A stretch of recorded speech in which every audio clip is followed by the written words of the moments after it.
أعوذ بالله من الشيطان الرجيم بسم الله الرحمن الرحيم ذلك الكتاب لا ريب فيه هدى للمتقين അസ്സലാമു അലൈക്കും വറഹ്മത്തുള്ളാഹി വബറകാതുഹു. ഇവിടെ പാരായണം ചെയ്ത് കേൾപ്പിച്ച ആയത്ത് അത് വിശുദ്ധ ഖുർആനിലെ സൂറ ബഖറയിലെ 3-ാമത്തെ വചനമാണ്. അതിൻ്റെ അർത്ഥം ഇപ്രകാരമാകുന്നു: ഇത് പൂർണ്ണ ഗ്രന്ഥമാണ്, ഇതിൽ യാതൊരു സംശയവുമില്ല. ദോഷബാധയെ സൂക്ഷിക്കുന്നവർക്ക് ഇത് മാർഗദർശനമാകുന്നു.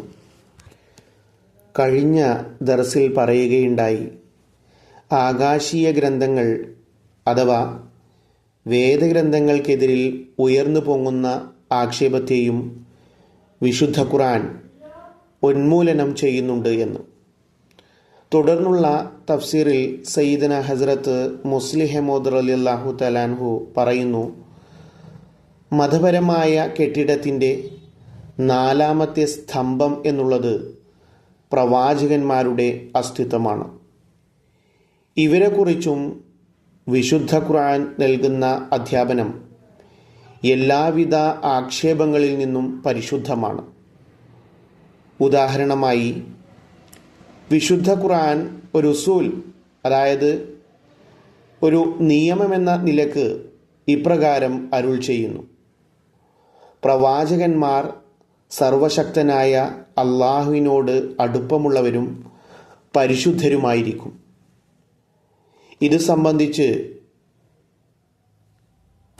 സൂറ തൗബയിൽ അള്ളാഹു പറയുന്നുണ്ട്. ഇത് വലിയ ആയത്തായതുകൊണ്ട് അതിൻ്റെ അർത്ഥം കേൾപ്പിക്കുകയാണ്.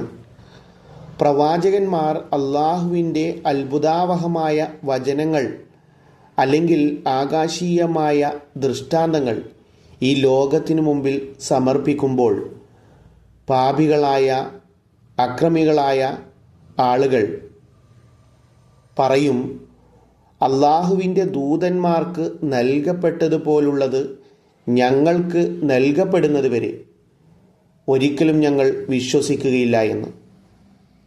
എന്നാൽ ഇവർ തങ്ങളുടെ പ്രവൃത്തികളിലേക്ക് ദൃഷ്ടി പതിപ്പിക്കുന്നില്ല.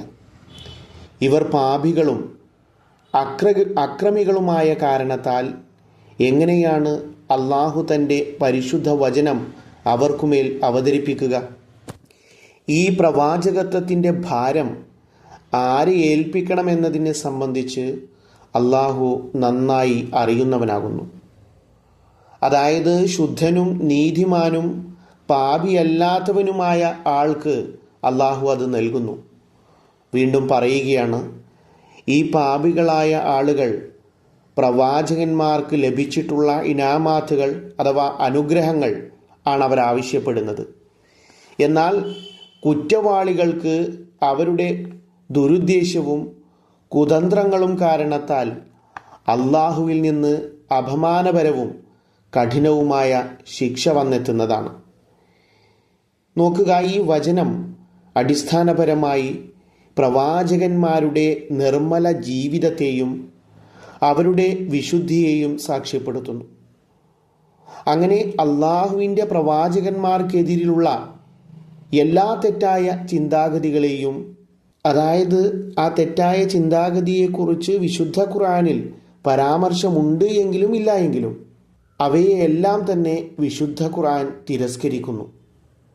ഉദാഹരണമായി, കൃഷ്ണൻ അലൈഹിസ്സലാമിനെ സംബന്ധിച്ച് അവരുടെ വേദങ്ങളിൽ തന്നെയുള്ളത് അദ്ദേഹം വെണ്ണ കക്കുമായിരുന്നു, അന്യ സ്ത്രീകളുമായി സമയം പങ്കിടുമായിരുന്നു, ഉല്ലസിക്കുമായിരുന്നു എന്നൊക്കെയാണ്. നഊസുബില്ലാ മിൻ സാലിക്.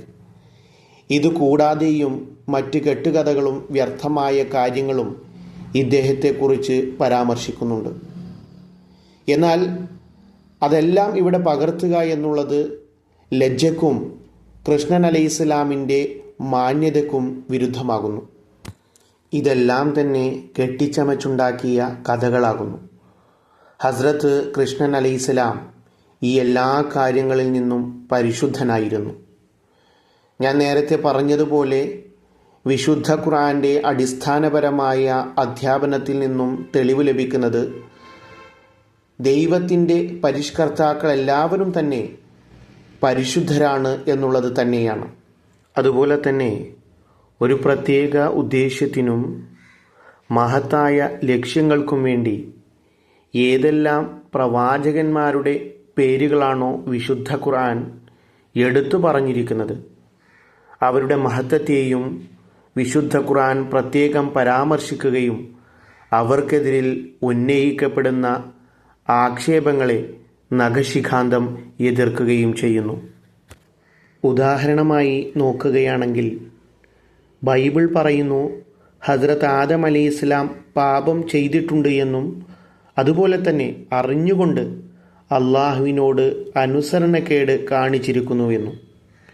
എന്നാൽ ഇവിടെ വിശുദ്ധ ഖുർആൻ പറയുന്നത് ഇപ്രകാരമാണ്: വലഖദ് അഹിദ്ന ഇല ആദമ മിൻ ഖബ്ലു ഫനസിയ വലം നജിദ് ലഹു അസ്മ. അതായത്, അല്ലയോ മുഹമ്മദ് റസൂലുള്ളാ സല്ലല്ലാഹു അലൈഹി വസല്ലം, നിനക്ക് മുമ്പ് നാം ആദമിനും ശരീഅത്തിലെ ചില കാര്യങ്ങളെ സംബന്ധിച്ച് അറിവ് നൽകിയിരുന്നു. എന്നാൽ ഒരവസരത്തിൽ ഒരു കൽപ്പനയെ സംബന്ധിച്ച് അദ്ദേഹം മറന്നുപോയി.